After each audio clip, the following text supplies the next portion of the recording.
Nós já temos cantado louvores a Deus, já temos lido porção da sua santa e bendita palavra e já temos falado com Ele em oração. Como nosso irmão, seminarista Robério, acabou de orar, orou também por iluminação. E nós vamos ao texto da palavra de Deus para a mensagem desta manhã. O hino diz que a mensagem vou transmitir, não é isso? O hino que nós acabamos de cantar. E a mensagem do Senhor, lendo a própria palavra de Deus, já é a mensagem para o nosso coração. No Evangelho de Lucas, no capítulo 14, do verso 7 até o verso 14. De 7 a 14.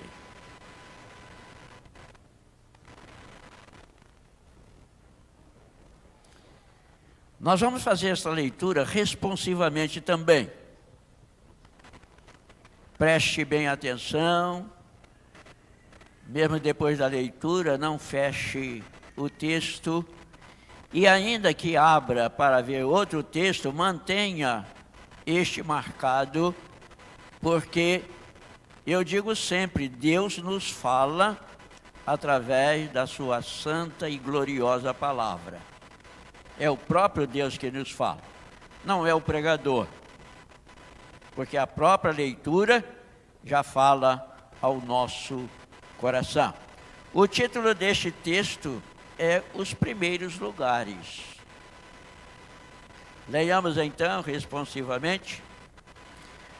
Reparando como os convidados escolhiam os primeiros lugares, propôs-lhe uma parábola.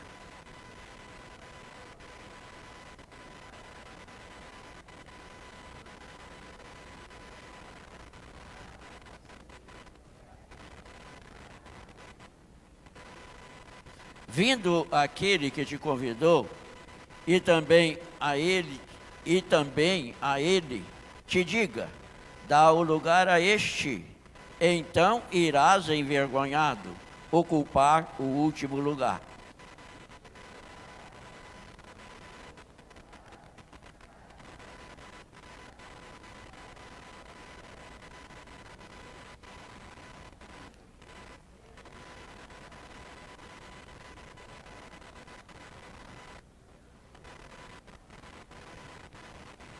Pois todo o que exalta será humilhado, e o que se humilha será exaltado.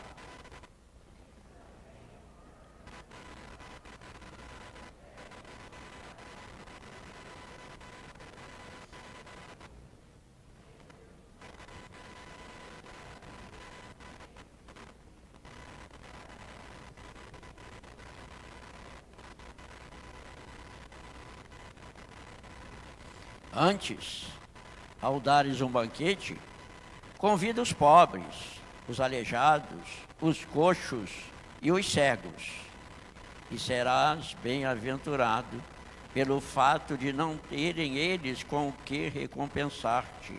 A tua recompensa, porém, tu a receberás na ressurreição dos justos. Deus nos abençoe com a sua palavra lida. Amém. Este texto que nós acabamos de ler está muito ligado ao texto anterior, ao texto de domingo passado. Quando Jesus esteve na casa de um dos principais fariseus para comer pão. Era um dia de sábado. E eles estavam observando a Jesus. Eles observavam a Jesus. Talvez não estivessem pensando que Jesus também os estava observando. Jesus sempre aproveitou as oportunidades. E Jesus também estava observando. Estava diante de Jesus um homem. Diz o texto que ele era hidrópico. Bem à frente de Jesus. Não sabemos se aquele homem foi ali, porque sabia que Jesus estaria ali naquele lugar. Se ele era um dos principais também, não sabemos, não temos essa informação. Não sabemos se ele foi colocado ali também para experimentar Jesus, mas Jesus o viu. Um homem acometido de uma enfermidade, era hidrópico. Este termo é um termo médico para designar aquele que estava acometido de hidropsia, uma doença muito antiga, uma doença que é composta de diversos tumores aquosos, isto é, com água, cheio de água. Por isso, a primeira parte, hidro, não é? Um vocábulo grego para indicar água, designar água. E é prefixo de muitas palavras nossas, cuja etimologia ou a origem vem do grego. Por exemplo, hidrômetro. Todo mundo conhece hidrômetro, não é? Serve para medir a entrada de água nas casas, nos prédios. Hoje já existe até uma determinação, né, uma lei, obrigando, quando se constrói um prédio, a colocar o hidrômetro individualmente. Para cada apartamento, um hidrômetro, para medir a entrada de água de cada apartamento. Isso talvez porque muitos pensando, todo mundo vai pagar, então deixa a torneira aberta, não é? Mas quando ele vai pagar sozinho, talvez ele aprenda que cada gota paga. O quanto gastar se paga. E talvez passe também a economizar este líquido tão precioso, não é, na entrada das casas, dos prédios, mas que era também conhecido como produto de uma enfermidade, mais conhecido há tempos passados como barriga d'água. Está mais na barriga. E as pessoas às vezes precisam hoje, com uma tecnologia, não é, mais avançada, ser internada para tirar a água da barriga. Porque é muito incômodo, muito desagradável, e ela se sente melhor, naturalmente, retirando aquela água. Como eu falei, o prefixo da palavra, não é? Hidro. Nós temos muitas outras palavras, por exemplo, hidrofobia. Quase todo mundo talvez deve conhecer essa palavra, hidrofobia. É uma doença que dá muito nos cães e nos gatos. Hidro, água, fobia, medo. Não é? Medo de água. O cão, quando ele está acometido por hidrofobia, ele tem medo, tem muito medo da água e de qualquer líquido que se jogar perto dele. Ele começa ficando triste e se escondendo, e muitas vezes precisa de prendê-lo para verificar se no decorrer do tempo se ele estava mesmo acometido da raiva, que é também chamada doença da raiva, e que se ele morder qualquer outro animal, ou mesmo uma pessoa, se não tiver um tratamento adequado, também ficará acometido de hidrofobia. a raiva. E é terrível, meus irmãos, essa doença, porque tem que ser morto. Um animal sacrificado. A pessoa também tem que ser morta. Porque depois de declarada a enfermidade, não há cura. E outras palavras lá, que são também usadas com este prefixo. Mas falando aqui do homem que estava com esta doença, Jesus teve compaixão dele. Mas antes de Jesus curar o homem, diz o texto que Jesus se dirigiu aos intérpretes da lei, aos fariseus, perguntando-lhes: é lícito curar no sábado? Ou não é lícito curar no sábado? Eles não responderam nada. Ficaram quietos.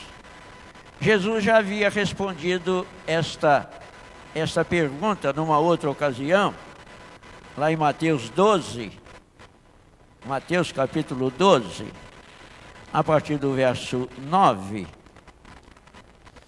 quando Jesus curou um homem da mão ressequida. Diz lá o texto: tendo Jesus partido dali, entrou na sinagoga deles, dos fariseus, dos intérpretes da lei. Achava-se ali um homem que tinha uma das mãos ressequidas, e eles então, com o intuito de acusá-lo, perguntaram a Jesus: é lícito curar no sábado? Ao que eles respondeu: qual dentre vós será o homem que, tendo uma ovelha, e num sábado esta cair numa cova, não fará todo o esforço tirando-a dali? Ora, quanto mais vale um homem do que uma ovelha? Logo, é lícito nos sábados fazer o bem. Então disse ao homem: estende a mão. Estendeu-a, e ela ficou sã como a outra. Jesus já havia dado a resposta, mas agora é Jesus quem toma a iniciativa e faz a pergunta: é lícito ou não é? Porque eles estavam experimentando o Mestre, estavam experimentando o Senhor. E Jesus então disse, Jesus a seguir falou também: qual dentre vós, se um filho ou um boi cair num poço, não o tirará logo, mesmo em dia de sábado? A isto nada puderam responder. Jesus já havia curado o homem e havia despedido. O texto disse que Jesus curou e o despediu. Logo, aquele homem poderia estar ali apenas para ver se Jesus o curava, se Jesus tinha compaixão dele. E Jesus mostra que ele é Senhor do sábado, como já havia mostrado lá no Evangelho de Mateus, como também mostra aqui, e que o sábado é necessário para nós, para o nosso descanso. E a palavra de Deus diz que o sábado foi feito por causa do homem, não o homem por causa do sábado.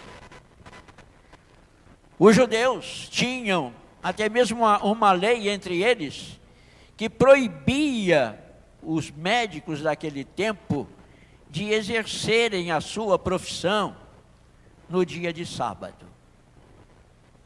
Eles diziam que era apenas, ou que poderia apenas, num caso de emergência. E o caso do hidrópico não era um caso de emergência.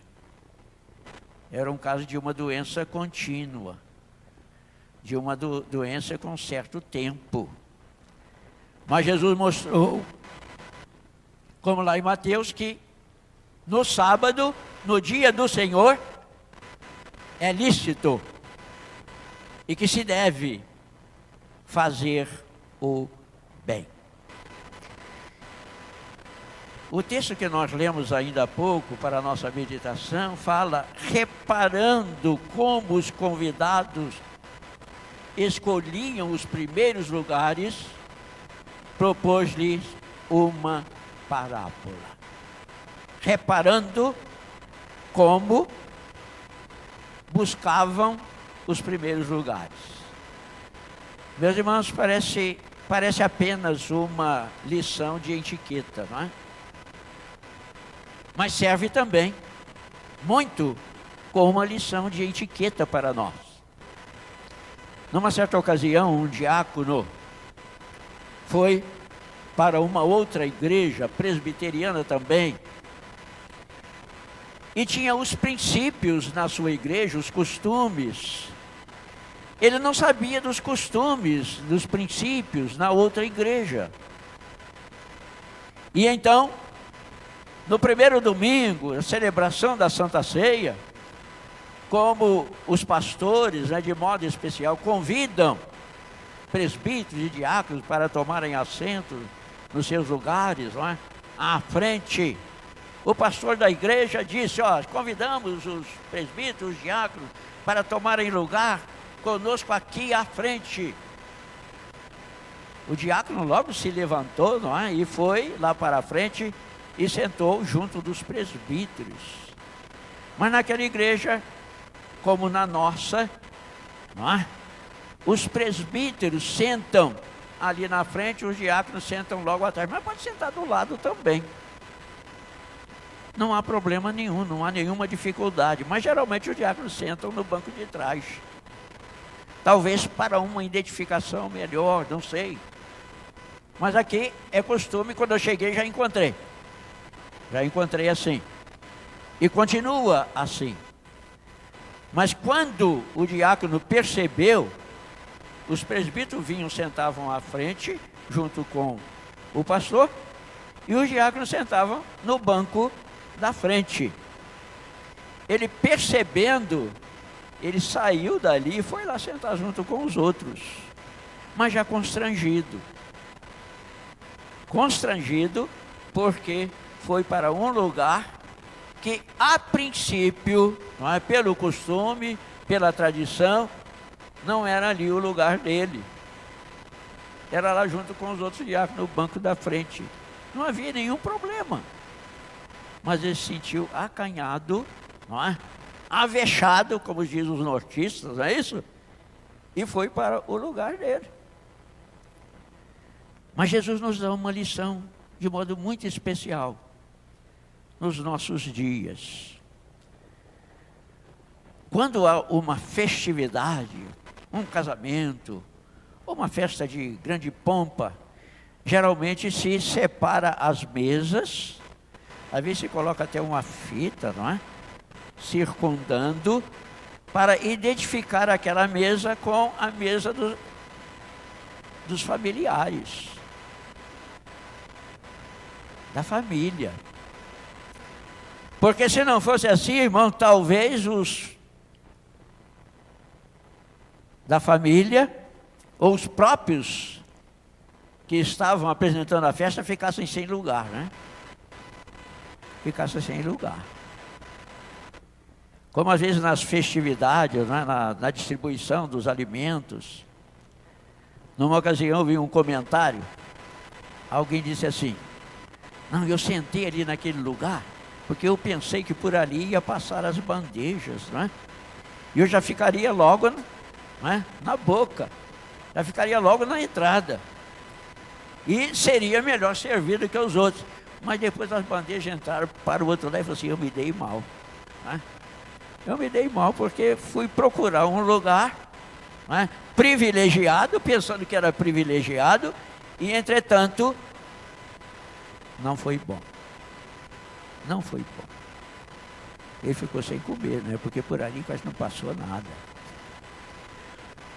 Mas nós costumamos, às vezes, procurar os primeiros lugares. Às vezes costumamos. Às vezes nós aprendemos, somos ensinados pelo próprio Senhor Jesus, mas na hora de fazer a prova nós não lembramos. Porque a prova é isto, né? A gente faz a prova na prática. Faz a prova na prática. A vida cristã é assim. A gente estuda, e às vezes na hora de colocar em prática, nós esquecemos o que aprendemos. Como às vezes muitos alunos, né, nos colégios aí, assim, poxa, eu tenho isso no caderno. Mas no caderno não adianta, ele não vai poder consultar o caderno. E às vezes na hora nós não estamos nem com a Bíblia na hora, né, para, deixa eu ver aqui como é que eu devo proceder. Não é assim. Cada um tem a sua maneira de aprendizado. Serve sim como uma lição de etiqueta. Porque Jesus diz, quando porém alguém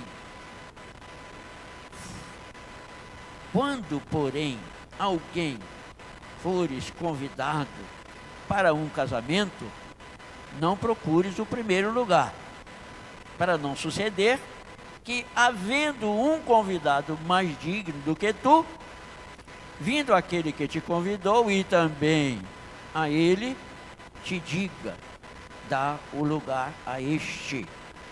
Então irás envergonhado ocupar o último lugar. Pelo contrário, quando fores convidado, vai, toma o último lugar, para que, quando vier o que te convidou, te diga, amigo, senta-te mais para cima, ser-te-á isto uma honra diante de todos os mais convivas. Pois todo o que se exalta será humilhado, o que se humilha será exaltado. Jesus, na verdade, estava dando uma lição de humildade. Não era apenas uma lição de etiqueta, para que nós saibamos melhor como nos comportar, mas era uma lição de humildade. Jesus nasceu numa condição de humildade, nasceu numa manjedoura,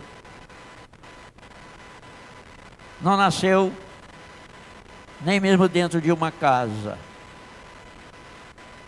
muito menos em uma maternidade, que parece que nem tinha naquele tempo. Até muitos anos atrás, não existia maternidade, as crianças nasciam em casa. As parteiras, muito conhecida, já lá no tempo do Egito, no nascimento de Moisés, as parteiras, né, foram mandadas por Herodes. Não, Herodes não. Como é que é o nome mesmo? Isso, é o faraó. O Herodes é no tempo de Jesus, não é isso?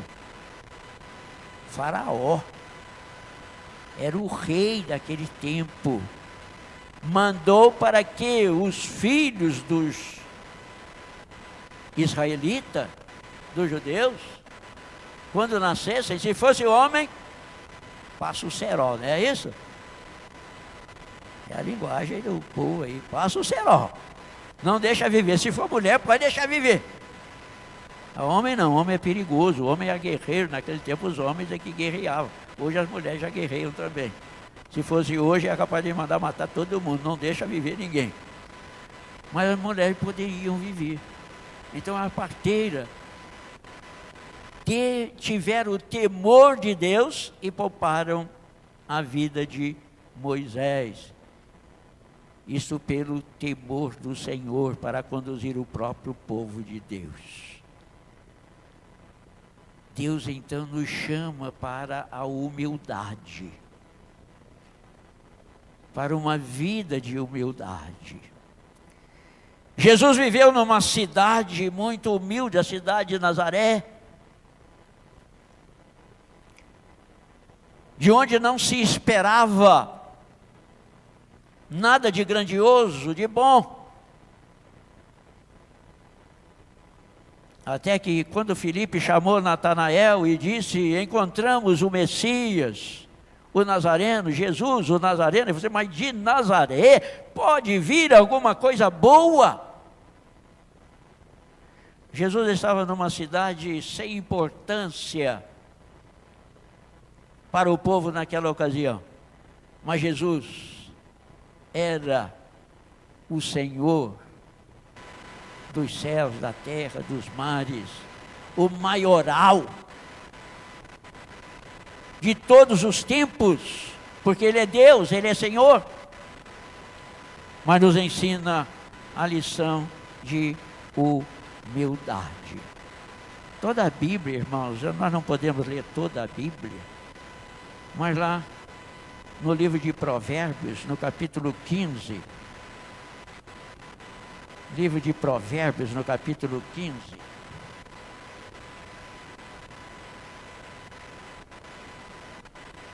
no verso 33,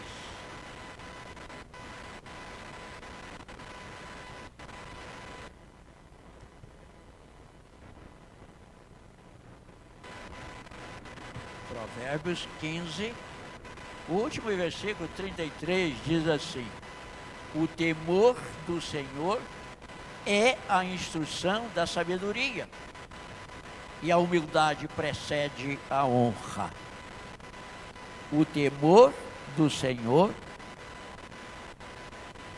é a instrução da sabedoria, e a humildade vem antes da honra, antecede, vem antes da honra, precede.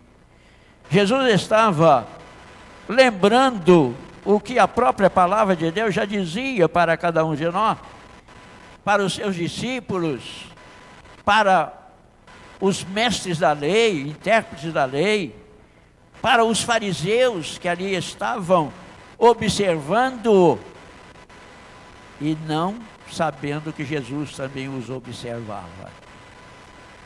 Jesus está observando a cada um de nós no nosso comportamento. O que nós temos aprendido da sua palavra, como nós a colocamos em prática,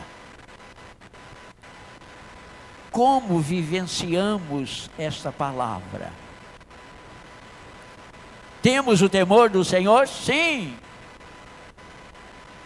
E Provérbio diz: é a instrução da sabedoria, este temor. Porque Deus ensina ao seu povo, aos seus filhos, a humildade, que nem sempre praticamos, nem sempre vivemos. Ainda em Provérbios 22, 4. Provérbios 22, 4. Os pensamentos, de Salomão.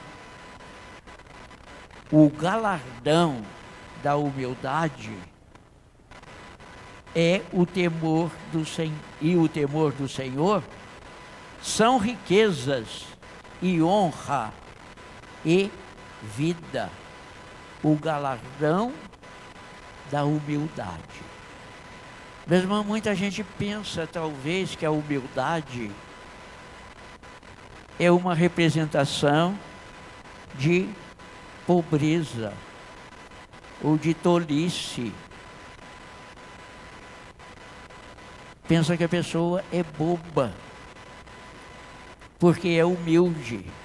E talvez por essa razão, muitos de nós usam um pouco da soberba. Um pouco da soberba. O orgulho, a vaidade. E procura ocupar os primeiros lugares,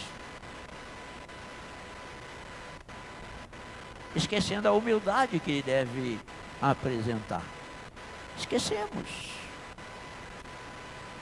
Naquela ocasião em que Jesus estava participando da festa, dizem que existia um divã com 3 lugares. E o lugar do meio era o mais disputado por aqueles que querem estar mais próximo do anfitrião. Porque o meio era o lugar que ficava mais de frente, mais cara a cara com ele. E assim eles procuravam, disputando aquele lugar. Talvez chegava até muito mais cedo, né, alguns, mas quando chegava, quem sabe o outro já estava lá ocupando o lugar, né? Tinha ido mais cedo do que ele, para encontrar o lugar do meio, para ocupar o lugar principal. Mas a Bíblia nos ensina que o galardão da humildade e o temor do Senhor são riquezas e honra e vida. Ainda no capítulo 25, basta você escutar, capítulo 25, logo a seguir, né?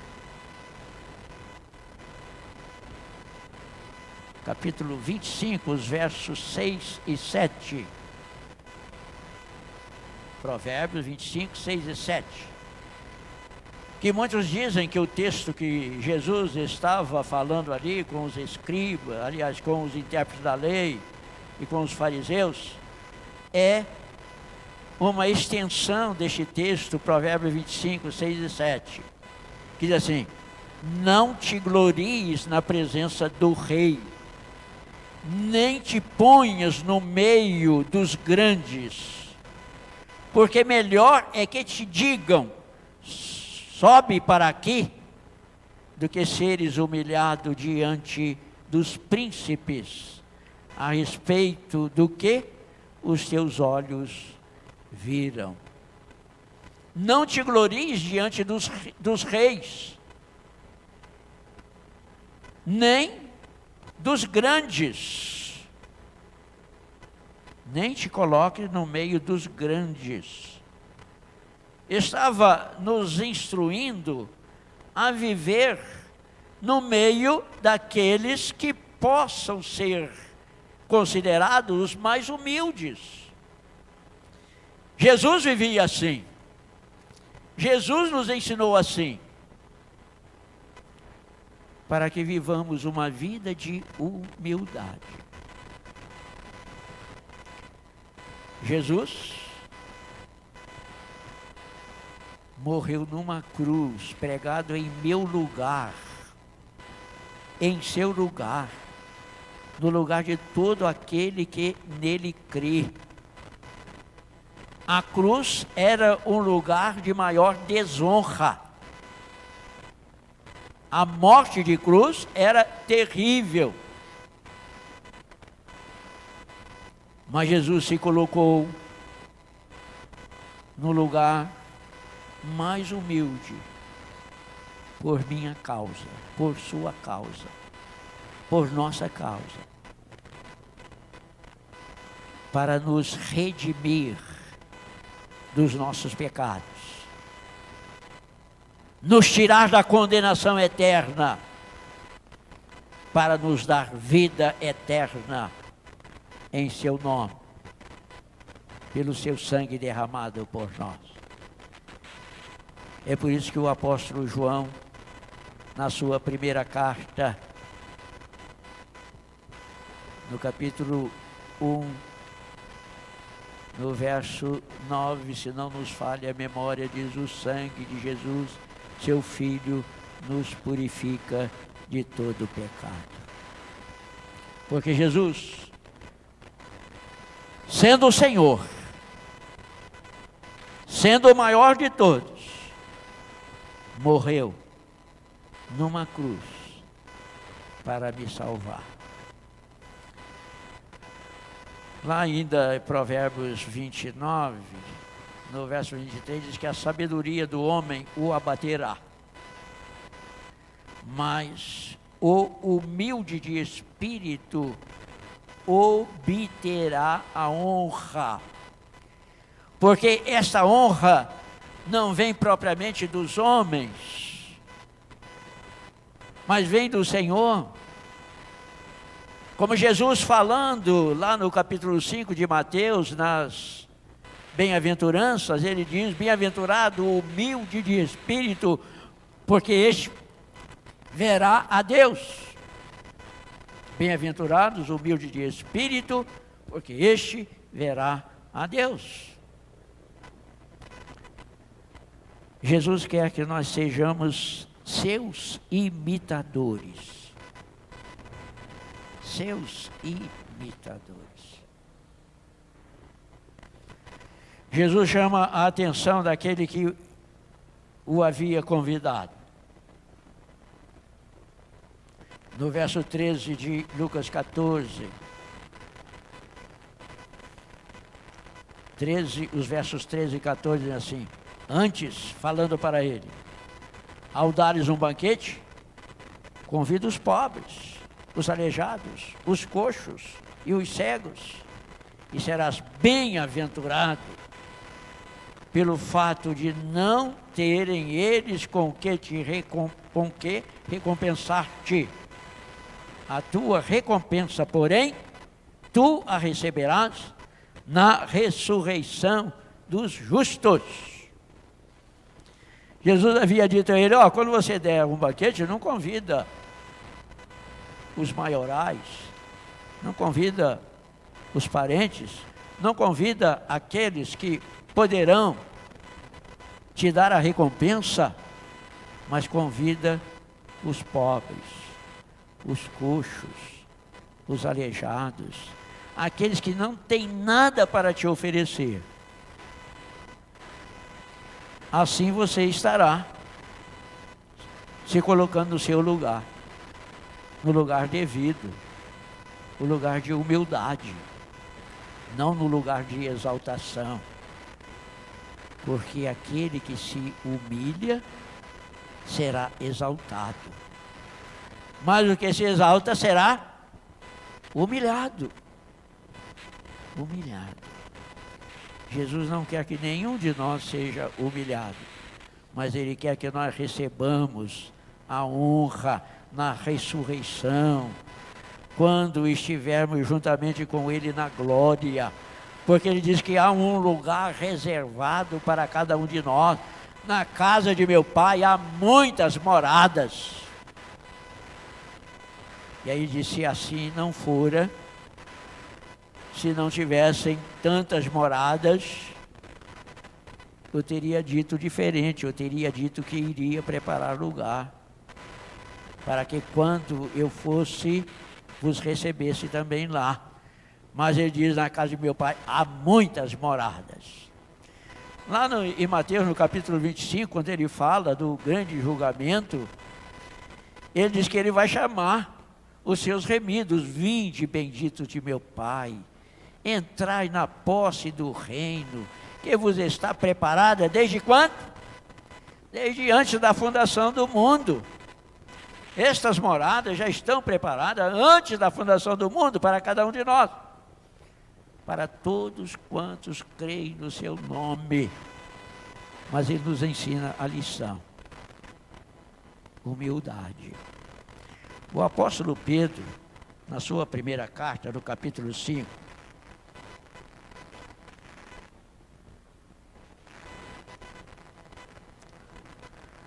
apóstolo Pedro, na sua primeira carta, no capítulo 5,